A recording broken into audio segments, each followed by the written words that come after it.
ಏನ್ ಯೋಚನೆ ಮಾಡ್ತಾ ಇದ್ದೀರಾ ದಿವ್ಯಮ್ಮ? ನೀನ್ ಹೇಳಿದ್ದು ನಿಜ ಕೇಶವ. ಇದೆಲ್ಲ ಚಿಕ್ಕಮ್ಮನ ಕೆಲ್ಸ. ಪಕ್ಕ ಪ್ಲಾನ್ ಜೊತೆ ಮಾಡಿದಳೆ. ಫಸ್ಟ್ ಇಂದನೂ ನಮ್ಮನ್ನ ರಾಂಗ್ ಟ್ರ್ಯಾಕ್ ಹಿಡಿಸಿದ್ಲು. ಯಾಗ ಮಾಡ್ಲಿಲ್ಲ ಅಂದ್ರೆ ಶಾಪ ವಿಮೋಚನೆ ಆಗಲ್ಲ. ಯಾಗ ಮಾಡ್ಬೇಕು ಅಂದ್ರೆ ವಾರಸ್ದಾರರು ಬೇಕು. ಆ ವಾರಸ್ದಾರ ನಮಗ್ ಸಿಗ್ದಿರೋ ಹಾಗೆ ಮಾಡ್ತೀನಿ ಅಂತ ಚಿಕ್ಕಮ್ಮ ನನ್ನ ಹತ್ರ ಹೇಳಿದ್ಲು. ಅದಕ್ಕೆ ದಿನಕರ್ ಅವ್ರು ಬಿಡಿಸಿದ ಸ್ಕೆಚಸ್ ನ ಸುಟ್ಟಾಕಿದ್ಲು. ದಿನಕರ್ ಅವರು ರಿಕವರ್ ಆದ್ರೆ ಮತ್ತೆ ಸ್ಕೆಚಸ್ ಬಿಡಿಸ್ತಾರೆ ಅಂತ ಅವ್ರ ಮೇಲೆ ಹತ್ಯೆ ಪ್ರಯತ್ನ ಮಾಡಿಸಿದ್ಲು.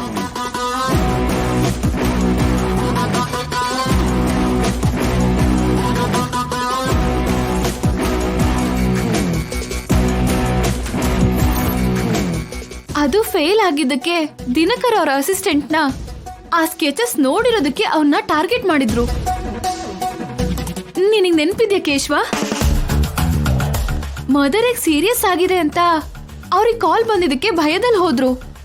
ಅದಾದ್ಮೇಲೆ ಅವರು ನಮಗ್ ಕಾಲ್ ಮಾಡಿ ಸ್ಕೆಚಸ್ ಅಲ್ಲಿರೋ ವ್ಯಕ್ತಿ ನನ್ನ ಎದುರುಗಡೆನೆ ಇದ್ದಾನೆ ಅಂತ ಹೇಳಿದ್ರು. ಅಷ್ಟರಲ್ಲೇ ಕಾಲ್ ಕಟ್ ಆಯ್ತು, ಫೋನ್ ಆಫ್ ಆಯ್ತು.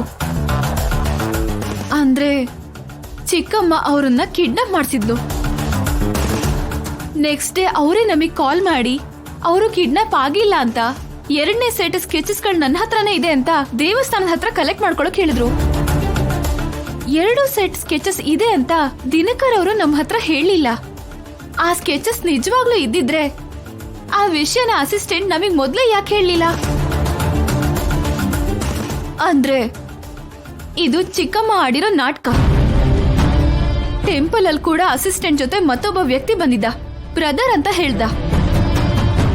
ಅವನಿಗೆ ಗೊತ್ತಿಲ್ದ ಹಾಗೆ ಆ ಅಸಿಸ್ಟೆಂಟ್ ನನಗೇನೋ ಹೇಳೋ ಪ್ರಯತ್ನ ಮಾಡಕ್ ಹೋದ. ಆವಾಗ ಆ ಪರ್ಸನ್ ಅವನನ್ನ ತಡ್ದ. ಹೌದು ದಿವ್ಯಮ್ಮ, ನನ್ನ ಹತ್ರ ಕೂಡ ಅಸಿಸ್ಟೆಂಟು ಆ ಪರ್ಸನ್ ಮಿಸ್ಟೀರಿಯಸ್ ಆಗಿ ಬಿಹೇವ್ ಮಾಡಿದ್ರು. ಚಿಕ್ಕಮ್ಮ ಬೇಕು ಅಂತಾನೆ ಅಸಿಸ್ಟೆಂಟ್ ನ ಬೆದರಿಸಿ ನಮ್ಗೆ ಫೇಕ್ ವಾರಸ್ದಾರ ಸ್ಕೆಚಸ್ ನ ಕಳಿಸಿದಾಳೆ. ಫೇಕ್ ವಾರಸ್ತಾರ?